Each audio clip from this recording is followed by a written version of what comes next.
Sir, திருவாரண block Kulathur panchayat குணவதிமங்கலம் கிராமத்தில் நாங்கள் எல்லாரும் இருக்கோம் சார். எங்கள் ஊருக்கு பக்கத்தில் செக்காந்தடல் கிராமத்தில் வந்து உப்பு தண்ணீரை வந்து ஃபில்ட்ரு பண்ணி அக்வா வாட்டராக மாற்றி அந்த தண்ணியை வந்து சேல்ஸ் பண்ணிக்கிட்டு இருக்காங்க.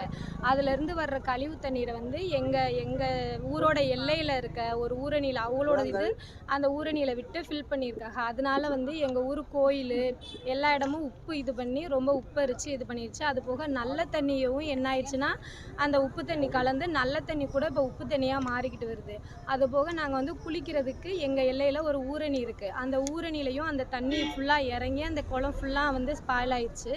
அதில் போயிட்டு இப்போ ஆடு மாடுகள்லாம் மேய்க்க போகிறாங்களா, அங்கே போயிட்டு அந்த ஆடுகள் வந்து மேய்ஞ்சிட்டு அந்த குளத்துல போய் தண்ணி குடிச்சு ரொம்ப ஆடுகள் செத்து போச்சு. இப்போ வந்து ரொம்ப நோய் வந்து ரொம்ப ஆடுகள் செத்துக்கிட்டே இருக்குது. அதனால நாளைக்கு எங்களுக்கும் இன்னும் நிறைய எஃபெக்ட் வரும். நாங்கள் வந்து அது போக பயிர் எல்லாமே வந்து அதனால ரொம்ப கருகிருச்சு. நாங்கள் வந்து இதை வந்து திருவாடனை வந்து எங்கள் தாசில்தார்கிட்ட போயிட்டு மனு கொடுத்துருக்கோம். அவங்க இது வரைக்கும் எந்த நடவடிக்கையுமே எங்களுக்கு எடுக்கலை. நாங்கள் போய் கேட்டது கூட பையதாமா எடுப்போன்னு சொல்கிறாங்க. பையை எடுப்பாங்கன்னா அப்போ நாளைக்கு உயிருக்கு ஏதாச்சும் இதாகிடுச்சுன்னா அதுக்கப்புறம் வந்து எடுப்பாங்களா கவர்மெண்ட்டு? நாங்கள் கலெக்டர் ஆஃபீஸ்க்கும் ஆல்ரெடி ஒரு மனு கொடுத்துருக்கோம். இது வரைக்கும் எங்கள் பிரசிடெண்ட் கிட்ட போயிட்டு நாங்கள் பேசியிருக்கோம். பிரசிடெண்ட் என்ன சொல்கிறாங்கன்னா, நாங்கள் வந்து 2 இதுக்கும் தலையிட முடியாதுமா, நீங்கள் எங்கே கலெக்டர் ஆஃபீஸ்க்கு போய் பார்க்குறதுனா பாருங்கன்னு.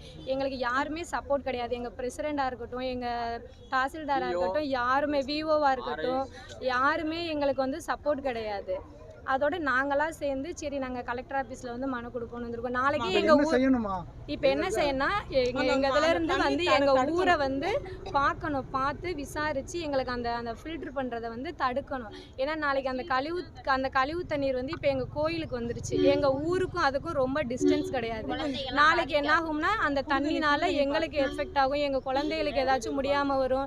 இதனால எவ்வளோ நோய் வேணாலும் வரும். அடுத்து நடவடிக்கை